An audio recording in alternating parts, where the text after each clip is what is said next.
Sam Watson. Tell us a little bit more about Equilume, Sam. You are a proud Equilume rider. Just give us an insight as to what it is all about. They are a company all about bringing nature's light, that quality of light that we get from nature, making sure that is there for the horses, whether they are stabled, whether they're in the middle of a long winter or whatever it is, that they're not being deprived of any of that quality of light. Obviously, as we know as humans, that we have a circadian rhythm. We are responsive to light. It affects us mentally, it affects us physically. So that the areas that I love about Equilume as a performance rider is, I think, that muscle growth and that muscle recovery. I think the physical side of it, being able to help my equine athletes to perform and to recover well, both of those hugely affected by it.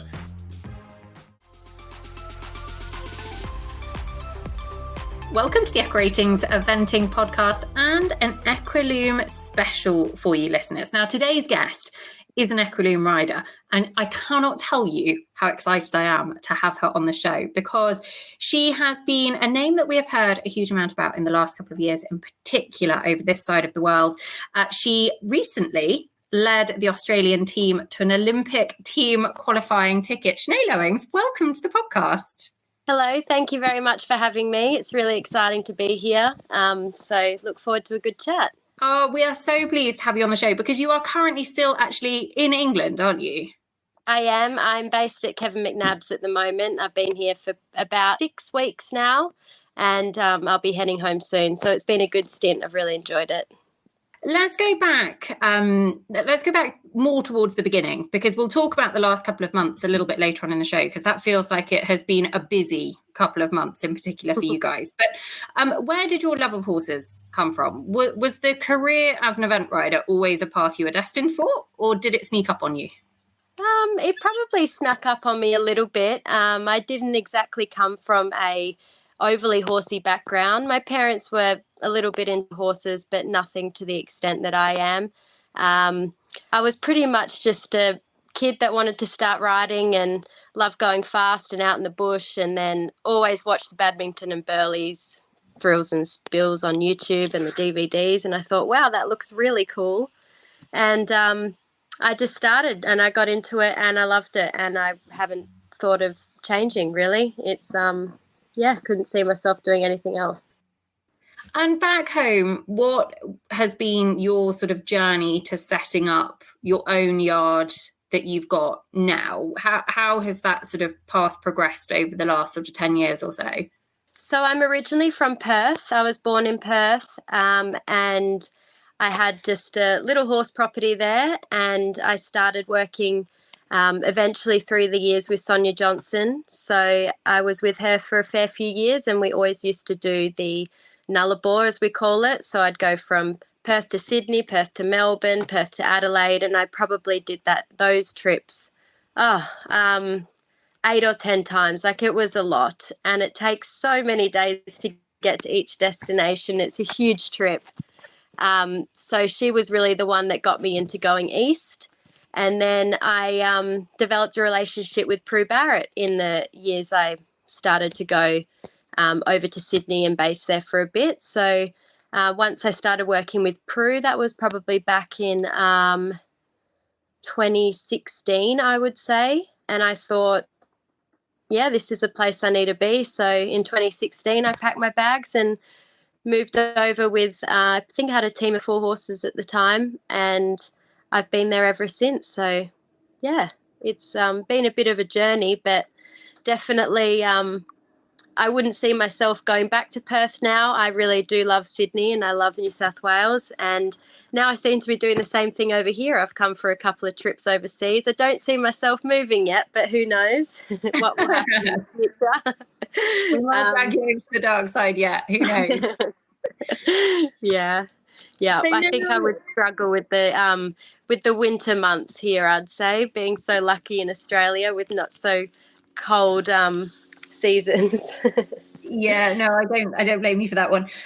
So now you've been sort of based with Shane and Nikki Rose for the last few years at Bimberley Park. And so how has his influence kind of, I I guess, molded your career? Because I mean, Shenae has been at the very, very top level of the sport for a long, long time. And I think as a rider who we've just touched upon it, actually, you know, the pull to come over to Europe or to compete over here is quite big. Shenae is a leading example of a rider who has had a top level career at Olympic, World Championship, 5-star level, you know, all over the world from being based in Australia. So how has his influence impacted kind of the next stage of your career, so to speak? Yeah, he's had a huge impact on my career so far. I went to Shane's probably 2 years ago, and I work for him full time. I'm still coached from Prue Barrett, but I'm very much with Shenae on a daily basis.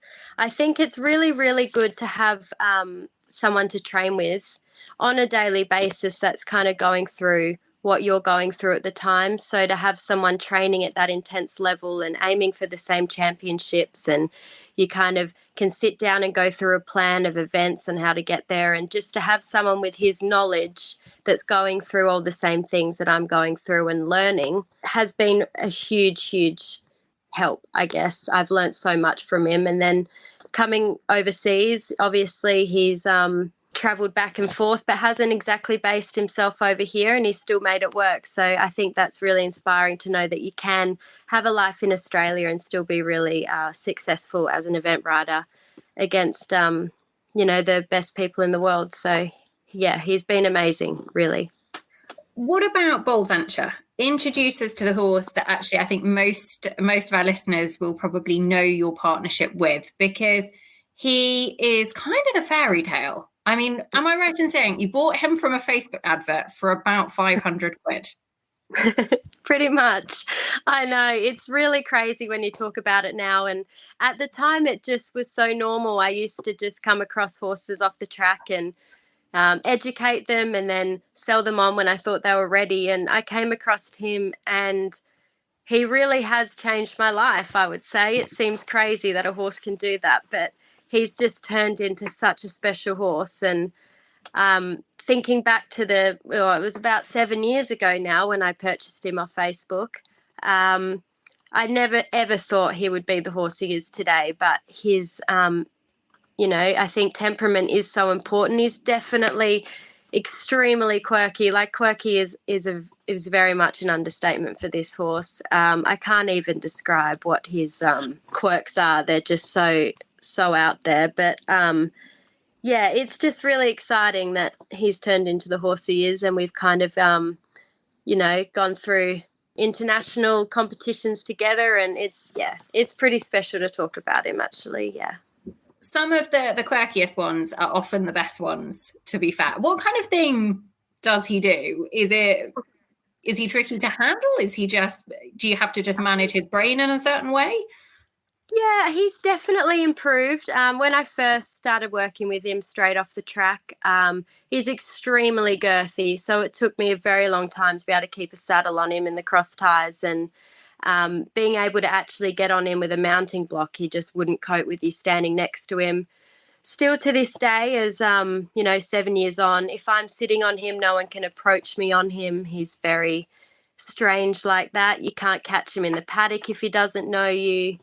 If you walk past him too quickly, I don't know. It's just very, very weird things. But his quirks are on the ground. But once you're riding him, you kind of he really lets you in. He definitely has to trust you, but he really has to let you in. And it's pretty amazing that for a horse that's so sensitive and so sharp, he can cope with such pressure and atmosphere like he does. So I'd say it's a good thing that he's trickier on the ground than in the saddle. But yeah, it is. He's very well managed. I don't find him as tricky as what people don't know him. But yeah. It's a partnership at the end of the day, and I guess you find what makes them tick. And actually, his rise up the levels was pretty quick. I mean, from his first international in 2018, 4 years later, he was part of the Australian team in Pretonia, the World Championships. So, I mean, he's pretty much rocketed up through the grades. Did he always give you the feeling, once you started to find kind of the keys to his lock, did you always get the feeling that actually he could go all the way, or has he surprised you a bit? No, I think definitely he had the movement, he had the jump, he was always careful, but he was always very bold. It was more that I just had to see if I could unlock him mentally a bit, whether he would, let me in and cope with all the pressures of the high level competition. And that was really my biggest concern, because naturally and athletically he had everything. He ticked all the boxes. But he's definitely a horse that still surprised me to this day. I didn't have any doubts he'd go to 4-star, but I think the way he keeps improving at this level is surprising me. You kind of think you've reached his limit, but he keeps offering you more. So that's pretty cool.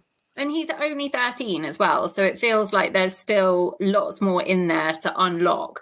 Let me take you back to last summer then, because that was sort of a really, really big moment when he won the 4-star long format in Melbourne, which kind of, he'd been on a lot of people's radars. He'd had some really good results at the 4-star short level, but that victory ahead of some really good horses, I guess, probably thrust you into the spotlight for a potential tilt at the World Championships in Protoni. Looking back now, we're just over 12 months ago. Did you dare to dream at that moment that actually, Protoni was on the cards for you?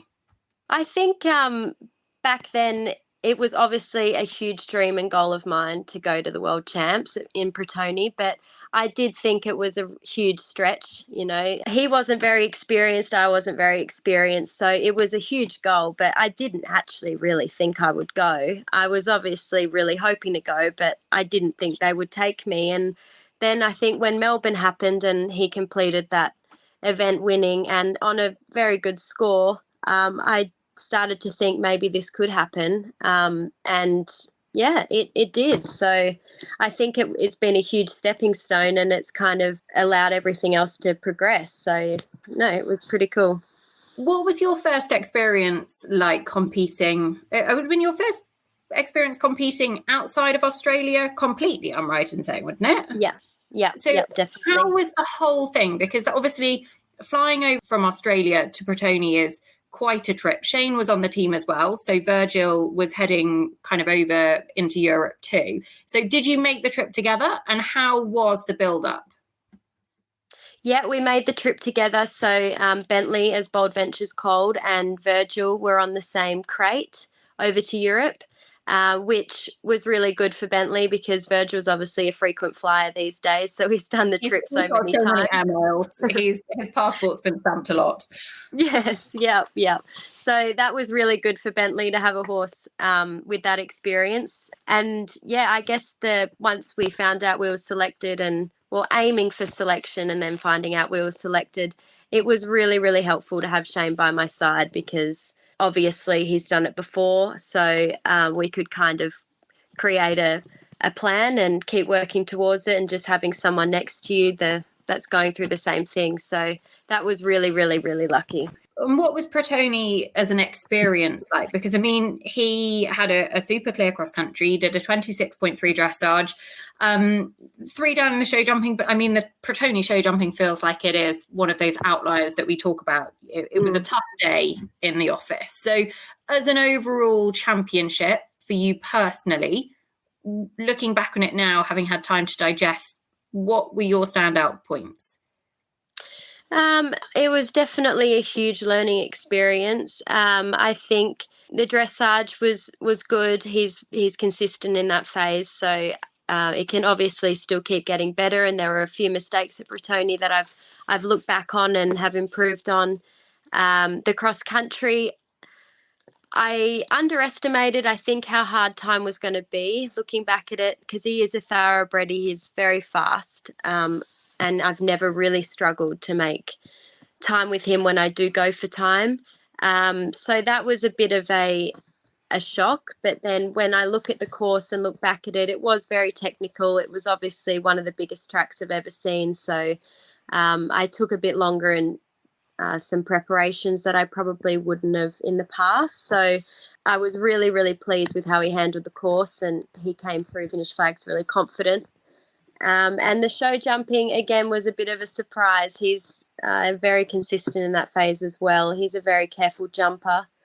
I wasn't expecting to have 3 down, but I look back at the round and, maybe it was a bit of the atmosphere. It was quite a huge arena that he probably hasn't been in before, so that was a bit of a influence on that as well. But yeah, looking back at it, we both learnt so much. So it was a really, really good stepping stone into where we are now, and I think it's sent everything in the right direction so far. And in terms of an Australian championship, it wasn't quite the championship that Australia would have dreamed of, because one of the kind of the tick boxes that was left unticked was the team qualifying ticket to Paris, which meant that coming into this season, the team very much had to focus their attentions on coming over to the Olympic qualifier in Mill Street and actually securing the qualifying spot there, which they did. You led the team to victory there. And it's a really important point that actually, you know, Australia, one of the big six nations, as we refer to them, and actually it was a bit of a shock, I think, for a lot of people when they realised Australia hadn't qualified. What was the feeling like coming into this season, knowing that actually it was plan B that was going to have to be the way forward?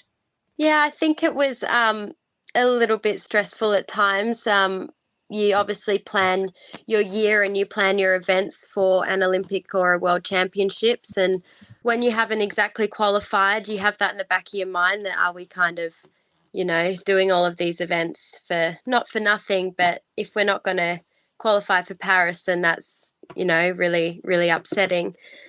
So I think Mill Street was really, really important, and we took our best horses and our best riders, and once we got that qualification, it was a big box ticked, I'd say. So we kind of all regrouped. Now we can really focus on getting ourselves qualified and then aiming for Paris. So yeah, it was a big build-up event and we got it done. So we're really pleased.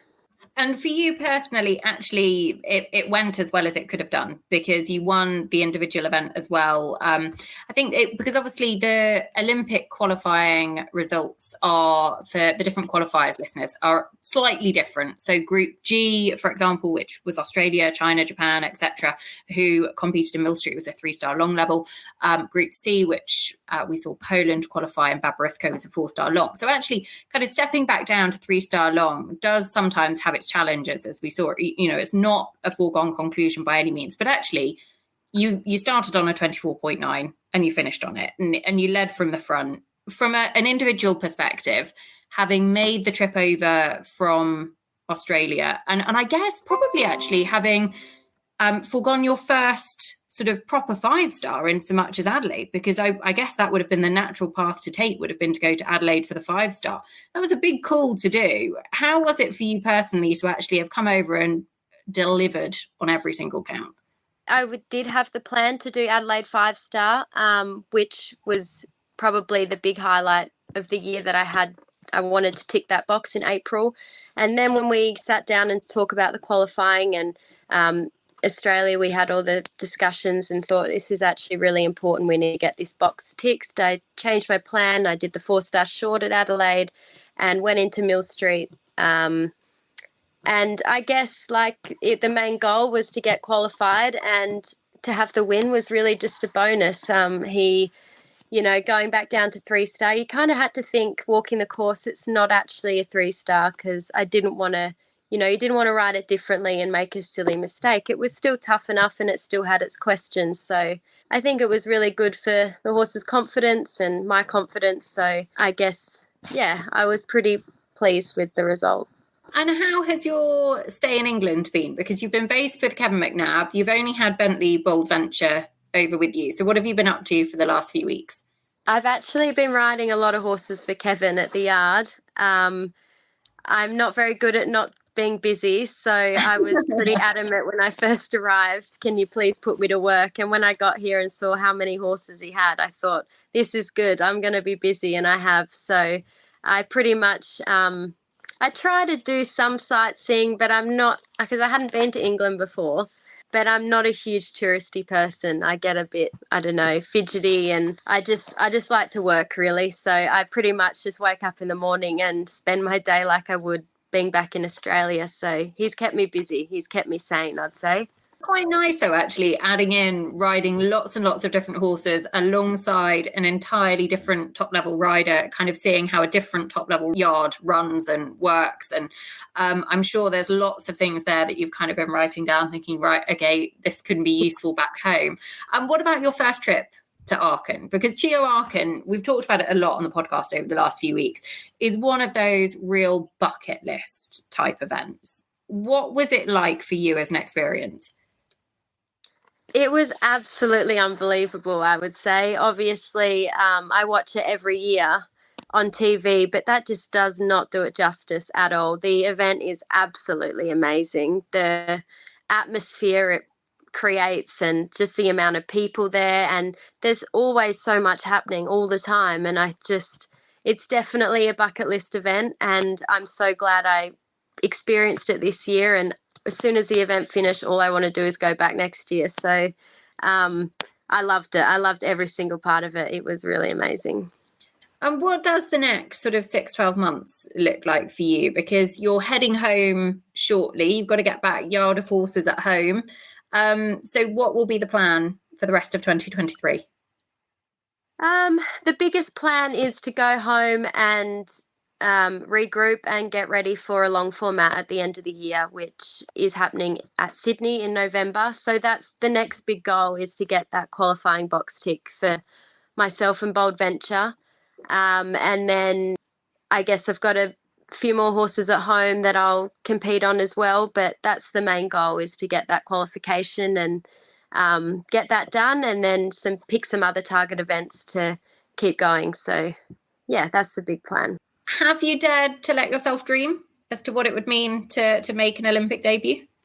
I've tried not to think about it too much. I guess it would be a huge dream to go there, and I wouldn't want to go on any other horse. I think this horse is just unbelievable, and he just gives me so much confidence, and I think he would be a huge asset to the team. But obviously so much can go wrong with horses. You never know what's around the corner. So I'll just plan and prepare and see if I get there. And what about your partnership with Equilume? Because that's a relatively new partnership. Tell us a bit about sort of how you came to work with the company and kind of the results and things that you've seen thus far. So I came on board with Equilume this season. They supplied me with a few masks to try, and honestly, I am completely obsessed with the product. So Bold Venture started wearing it in it would have been January, which is summer in Australia. And usually I have to clip around April, which Adelaide was in April this year. And still to this day, he has kept an unbelievably good coat. He hasn't had to be clipped at all. He looks $1 million. So I think in that aspect, the product really works. So, it's one of those products that you've got to see it to believe it. And I highly recommend it. So, so far, I love the product, and it's helped produce some great results. What about from a temperament perspective? Because I mean, Liz Halliday-Sharp has been pretty open in kind of actually a couple of her quirky horses, one in particular, has really, really benefited from the mask. Has it affected his kind of general temperament? Have you seen a difference there at all since he's been using it? Yes, I've noticed it the most with his condition as well. I think his top line and his muscle is meant to enhance all of that as well. And I think that's been a huge improvement. He's never looked so good, really. And I keep saying these days, wow, he's really grown up. He's finally, becoming a real horse. And whether that has something to do with it, I think it does. So, I've just found so many benefits in the product, so I will keep using it. That is what we like to hear. Equilume, massive, massive supporters of the show. So it is always good to hear different stories. And listeners, if you are interested in how it works or any more information, go and visit the website, because it will tell you everything that you need to know. And the team are really helpful. So if you don't understand anything, got any questions, ping them a message. You've obviously got some really, really smart horses at home as well. Can you give our listeners one to watch that might be waiting in the wings of Bold Venture that we can look out for in the future? I actually do have it. It's another thoroughbred. They're hard to find, but when you find a good one, they are pretty good. I've got one at home called SS Graphite, and he's a really smart horse. I'm hoping to have him run around a 3-star long at the end of the year. So he would definitely be the next horse to hopefully fill Bold Venture's shoes. So we'll see. There you go, listeners. One to follow, SS Graphite. We'll look out for him. Shenae, thank you so much. It has been an absolute pleasure to have you on the show. So thank you very much for your time and safe travels back to Australia. We will look forward to following your progress as the season goes on. Awesome. Thank you very much for having me. Listeners, I hope you've enjoyed an insight into the latest start of the Equilume stable, Shenae Lowings, on the Equiratings Eventing podcast. And we will have lots more coming your way, listeners, in the next few weeks, because we have got plenty of content up our sleeves and, of course, building up to the European Championships in a few weeks' time as well. I feel like they're coming around really quickly. For now, though, that is all we've got time for, and we'll be back soon with more. Thanks for listening.